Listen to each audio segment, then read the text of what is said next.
We pretty well take it for granted. We in America are particularly fortunate to live in the richest land that ever existed on the face of the earth, a land of abundant opportunity for everyone. But do you know what happens? Let's take 100 men who start even at the age of 25. Do you have any idea what will happen to those men by the time they're 65? These 100 men who all start even at the age of 25 believe they're going to be successful.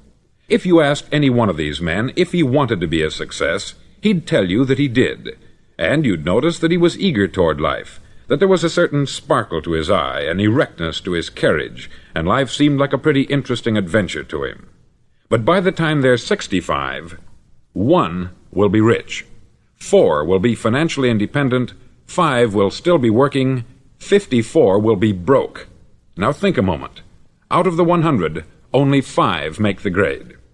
Why do so many fail? What has happened to the sparkle that was there when they were 25? What's become of the dreams, the hopes, the plans? And why is there such a large disparity between what these men intended to do and what they actually accomplished? When we say about 5% achieve success, we have to define success. And here's the definition. Success is the progressive realization of a worthy ideal. If a man is working toward a predetermined goal and knows where he's going, that man is a success. If he's not doing that, he's a failure. Success is the progressive realization of a worthy ideal. Rollo May, the distinguished psychiatrist, wrote a wonderful book called Man's Search for Himself. And in this book he says, the opposite of courage in our society is not cowardice, it is conformity. And there you have the trouble today. It's conformity. People acting like everyone else, without knowing why, without knowing where they're going. Now think of it. In America right now, there are over 14 million people 65 years of age and over, and about 13 million of these 14 million are broke. They're dependent on someone else for life's necessities. Now, we learn to read by the time we're 7. We learn to make a living by the time we're 25. Usually, by that time, we're not only making a living, we're supporting a family.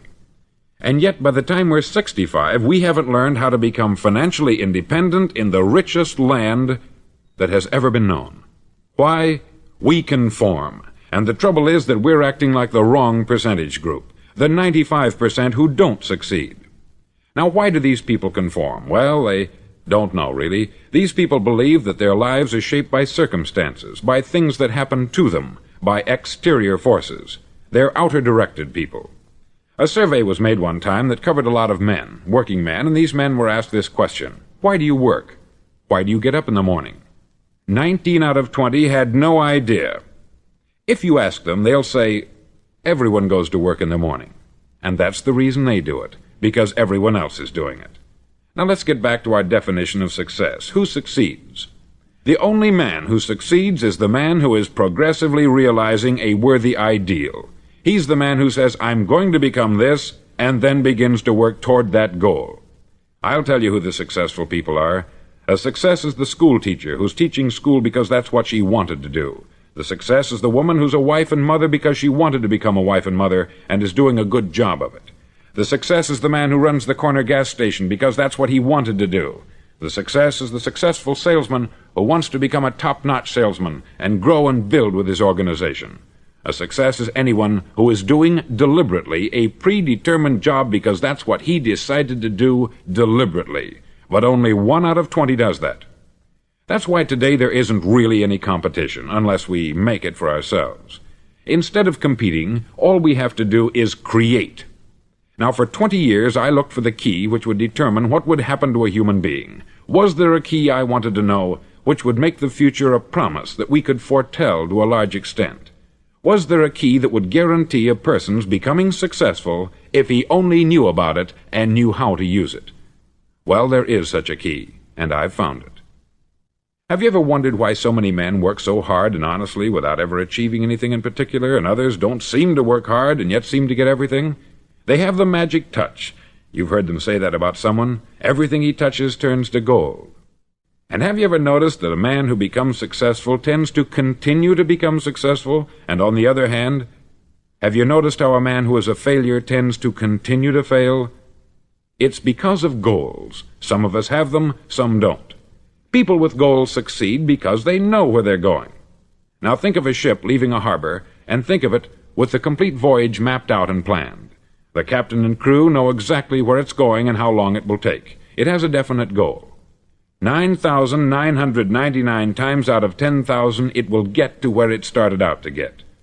Now let's take another ship, just like the first, only let's not put a crew on it, or a captain at the helm. Let's give it no aiming point, no goal, no destination. We just start the engines and let it go. I think you'll agree with me that if it gets out of the harbor at all, it will either sink or wind up on some deserted beach a derelict. It can't go any place because it has no destination and no guidance. It's the same with a human being. Take the salesman, for example.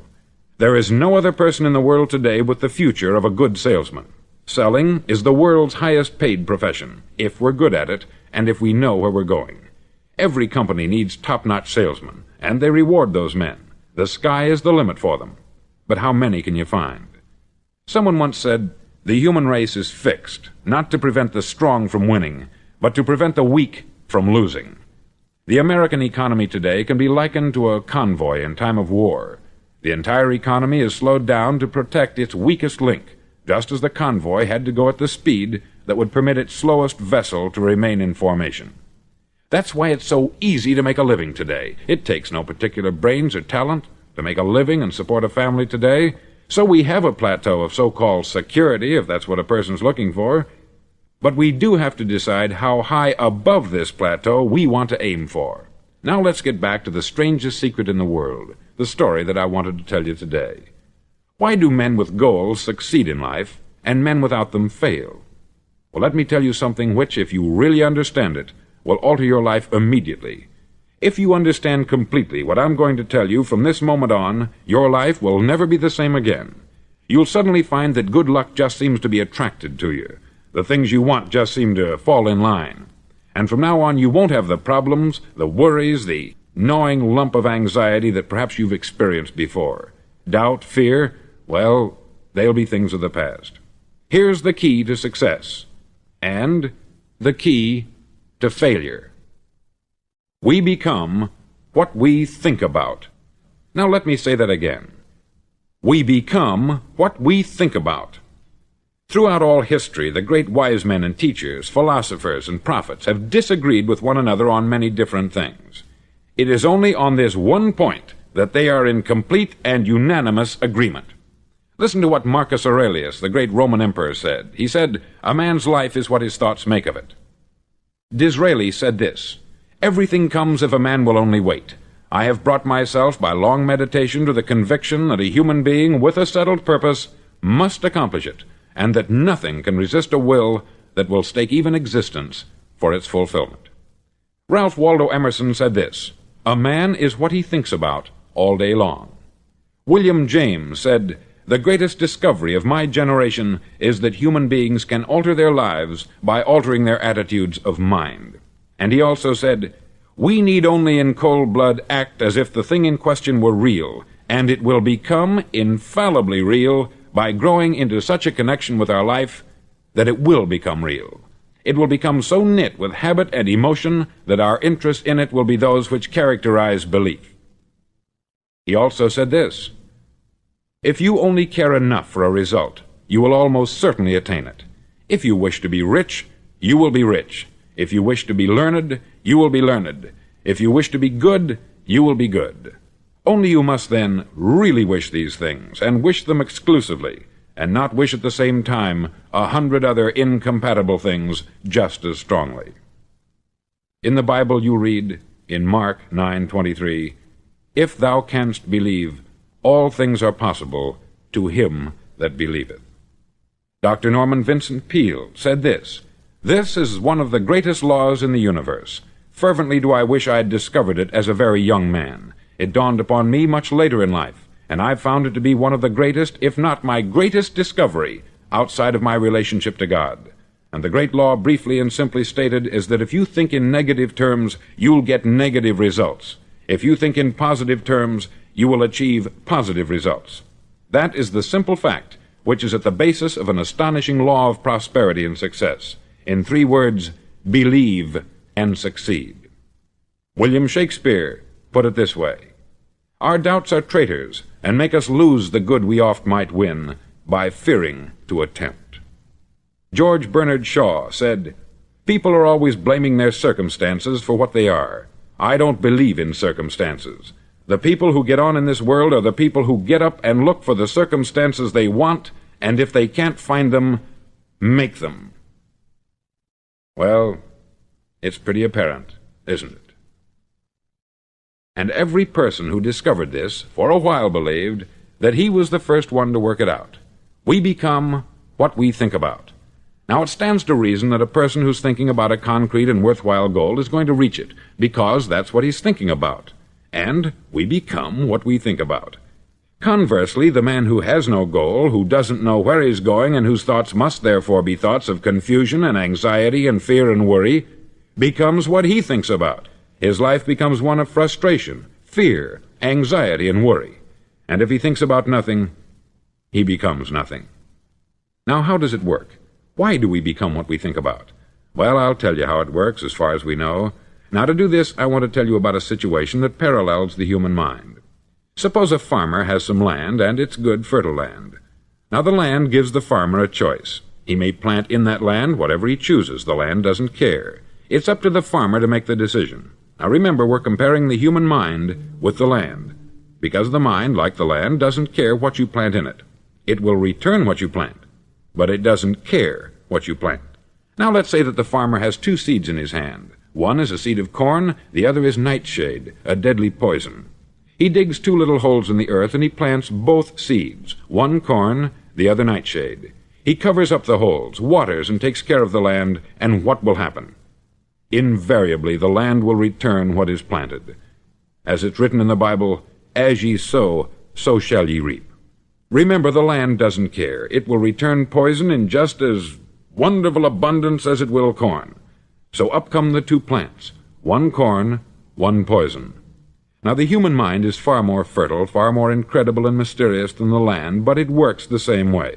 It doesn't care what we plant. Success, failure. A concrete, worthwhile goal, or confusion, misunderstanding, fear, anxiety, and so on. But what we plant, it will return to us.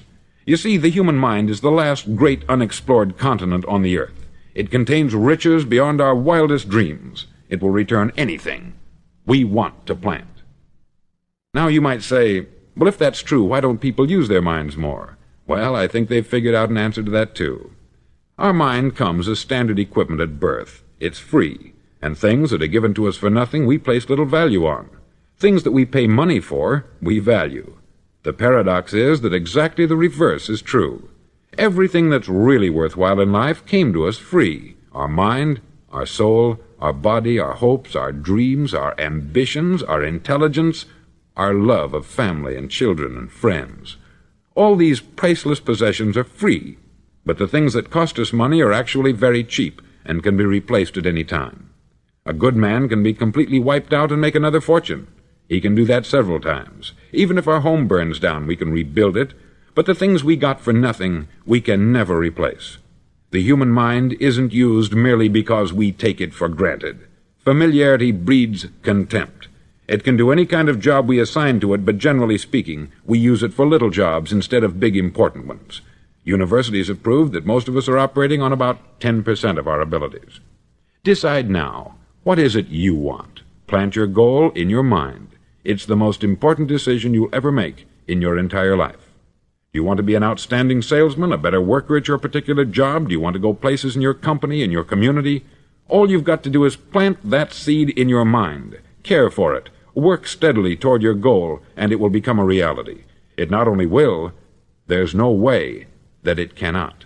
You see, that is a law, like the laws of Sir Isaac Newton, the laws of gravity. If you get on top of a building and jump off, you'll always go down. You'll never go up.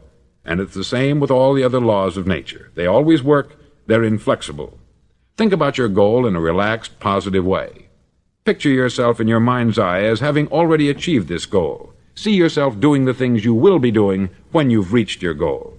Ours has been called the phenobarbital age, the age of ulcers and nervous breakdowns. At a time when medical research has raised us to a new plateau of good health and longevity, far too many of us worry ourselves into an early grave trying to cope with things in our own little personal ways, without learning a few great laws that will take care of everything for us. These things we bring on ourselves through our habitual way of thinking. Every one of us is the sum total of his own thoughts. He is where he is because that is exactly where he really wants to be, whether he'll admit that or not. Each of us must live off the fruit of his thoughts in the future, because what you think today and tomorrow, next month and next year, will mold your life and determine your future. You're guided by your mind. I remember one time I was driving through Arizona, and I saw one of those giant earth-moving machines roaring along the road at about 35 miles an hour with what looked like 20 tons of dirt in it, a tremendous, incredible machine, and there was a little man perched way up on top with the wheel in his hands guiding it. And as I drove along, I was struck by the similarity of that machine to the human mind. Just suppose you're sitting at the controls of such a vast source of energy. Are you going to sit back and fold your arms and let it run itself into a ditch? Or are you going to keep both hands firmly on the wheel and control and direct this power to a specific, worthwhile purpose? It's up to you. You're in the driver's seat. You see, the very law that gives us success is a two-edged sword. We must control our thinking. The same rule that can lead a man to a life of success, wealth, happiness, and all the things he's ever dreamed of for himself and his family, that very same law can lead him into the gutter. It's all in how he uses it, for good or for bad. This is the strangest secret in the world. Now, why do I say it's strange, and why do I call it a secret? Actually, it isn't a secret at all. It was first promulgated by some of the earliest wise men, and it appears again and again throughout the Bible. But very few people have learned it, understand it. That's why it's strange, and why, for some equally strange reason, it virtually remains a secret. I believe that you could go out and walk down the main street of your town and ask one man after another what the secret of success is, and you probably wouldn't run into one man in a month who could tell you. Now, this information is enormously valuable to us, if we really understand it and apply it. It's valuable to us not only for our own lives, but the lives of those around us, our family, employees, associates, and friends. Life should be an exciting adventure. It should never be a bore. A man should live fully, be alive. He should be glad to get out of bed in the morning. He should be doing a job he likes to do because he does it well. One time I heard Grove Patterson make a speech, the editor-in-chief of the Toledo Daily Blade, and as he concluded his speech, he said something that I've never forgotten. He said something like this: "My years in the newspaper business have convinced me of several things, among them that people are basically good, and that we came from someplace, and we're going someplace. So we should make our time here an exciting adventure. The architect of the universe didn't build a stairway leading nowhere." And the greatest teacher of all, the carpenter from the plains of Galilee, gave us the secret time and time again. "As ye believe, so shall it be done unto you." I've explained the strangest secret in the world and how it works. Now I want to explain how you can prove to yourself the enormous returns possible in your own life by putting this secret to a practical test. I want you to make a test that will last 30 days. Now, it isn't going to be easy. If you'll give it a good try, it will completely change your life for the better.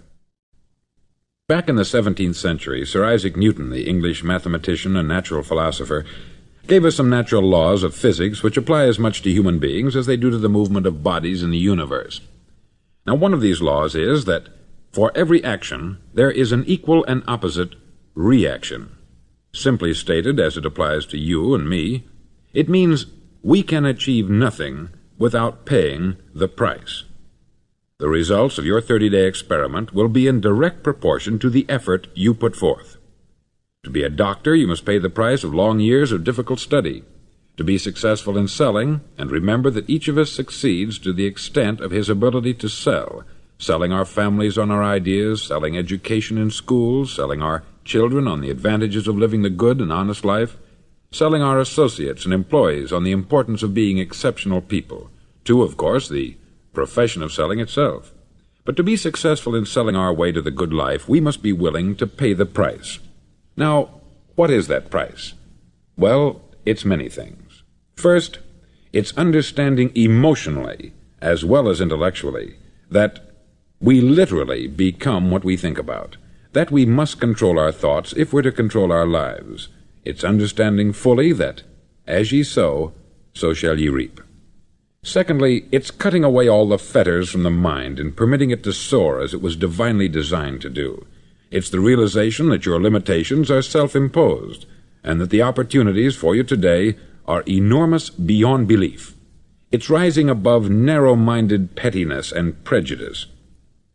Thirdly, to use all your courage to force yourself to think positively on your own problem, to set a definite and clearly defined goal for yourself, to let your marvelous mind think about your goal from all possible angles, to let your imagination speculate freely upon many different possible solutions, to refuse to believe there are any circumstances sufficiently strong to defeat you in the accomplishment of your purpose, to act promptly and decisively when your course is clear, and to keep constantly aware of the fact that you are, at this moment, standing in the middle of your own acre of diamonds, as Russell Conwell used to point out. Fourth, save at least 10% of what you earn. It's also remembering that no matter what your present job, it has enormous possibilities if you're willing to pay the price. Now let's just go over the important points in the price each of us must pay to achieve the wonderful life that can be ours. It is, of course, worth any price. 1. You will become what you think about. 2. Remember the word imagination. Let your mind soar. 3. Courage. Concentrate on your goal every day. 4. Save 10% of what you earn. And action. Ideas are worthless unless we act on them. Now I'll try to outline the 30-day test I want you to make. Now keep in mind that you have nothing to lose by making this test, and everything you could possibly want to gain. There are two things that may be said of everyone. Each of us wants something, and each of us is afraid of something. I want you to write on a card what it is you want more than anything else. It may be more money. Perhaps you'd like to double your income or make a specific amount of money. It may be a beautiful home. It may be success at your job. It may be a particular position in life. It could be a more harmonious family. Each of us wants something. Write down on your card specifically what it is that you want. Make sure it's a single goal and clearly defined.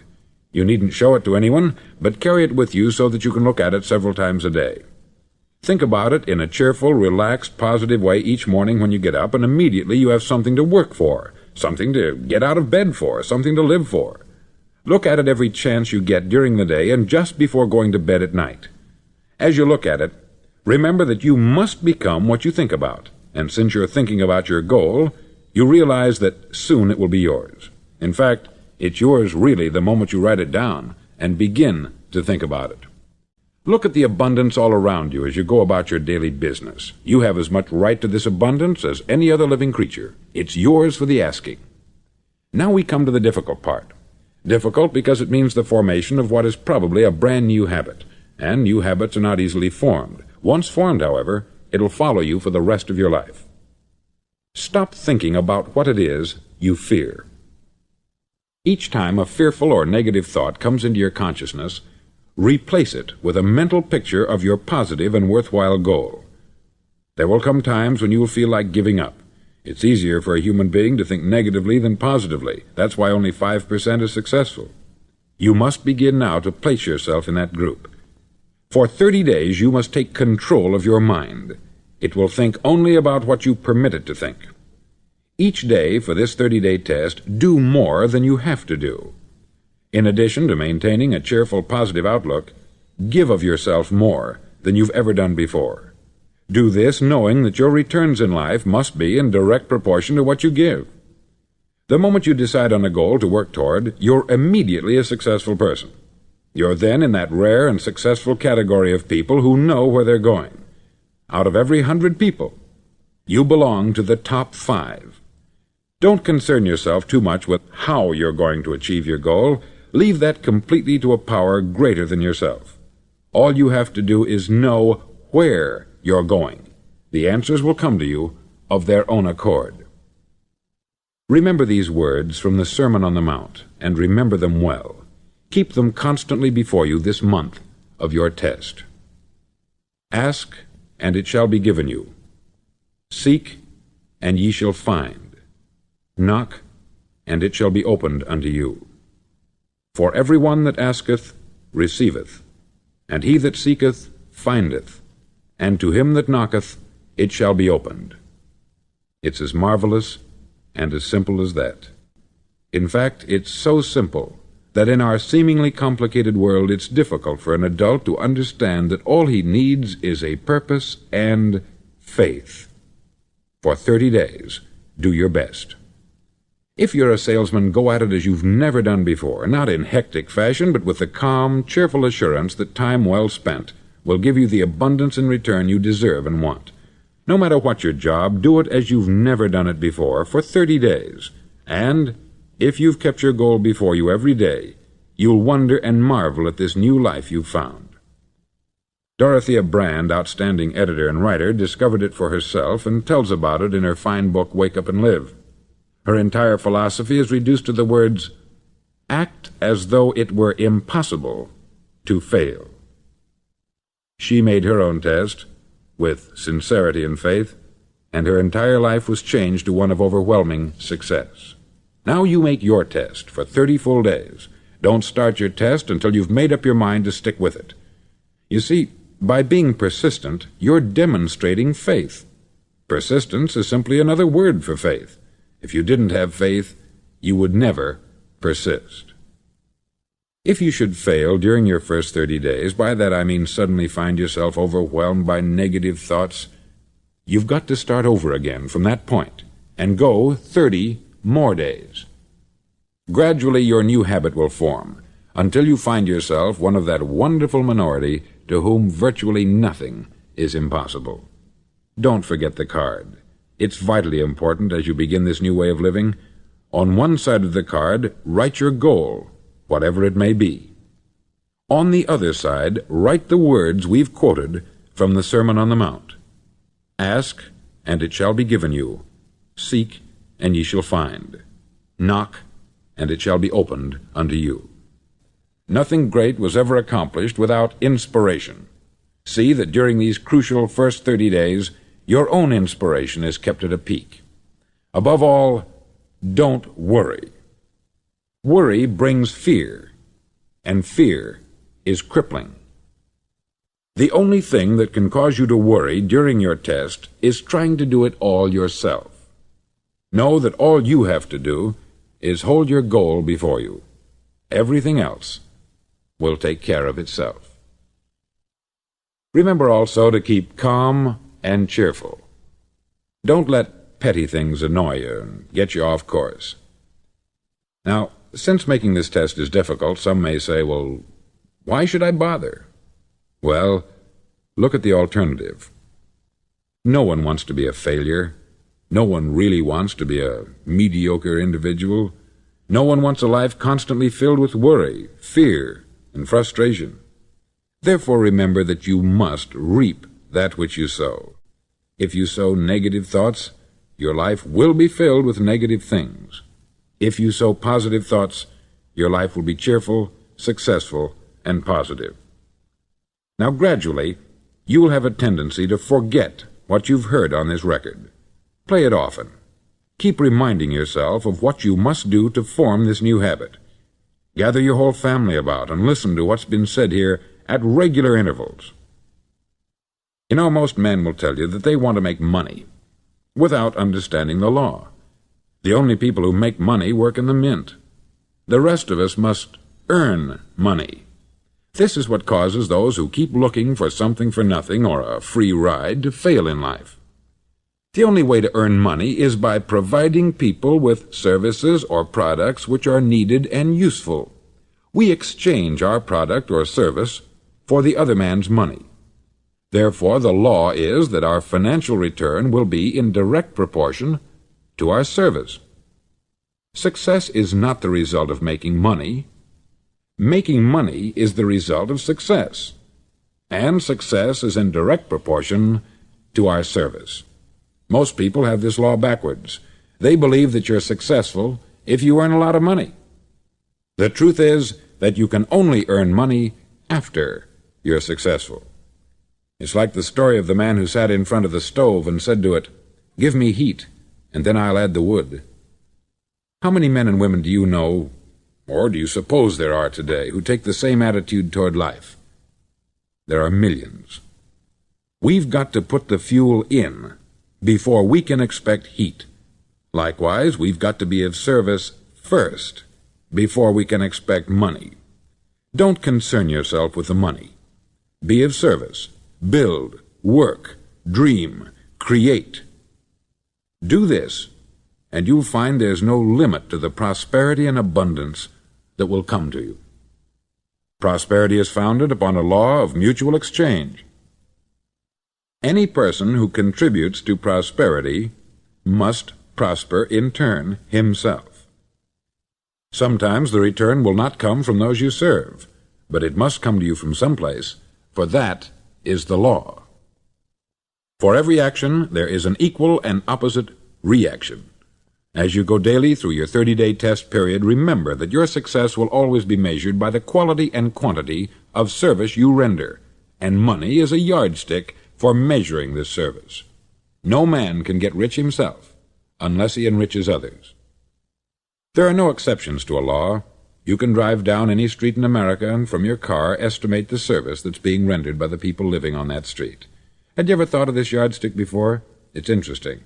Some, like ministers and priests and other devoted people, measure their returns in the realm of the spiritual, but again, their returns are equal to their service. Once this law is fully understood, any thinking person can tell his own fortune. If he wants more, he must be of more service to those from whom he receives his return. If he wants less, he has only to reduce this service. This is the price you must pay for what you want. If you believe you can enrich yourself by deluding others, you can only end by deluding yourself. It may take some time, but just as surely as you breathe, you'll get back what you put out. Don't ever make the mistake of thinking you can avert this. It's impossible. The prisons and the streets where the lonely walk are filled with people who tried to make new laws just for themselves.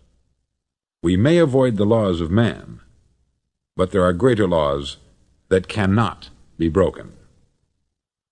An outstanding medical doctor recently pointed out 6 steps that will help you realize success. 1. Set yourself a definite goal. 2. Quit running yourself down.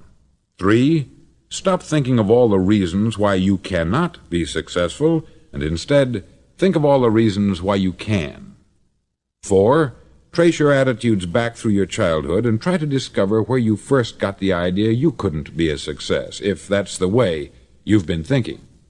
5.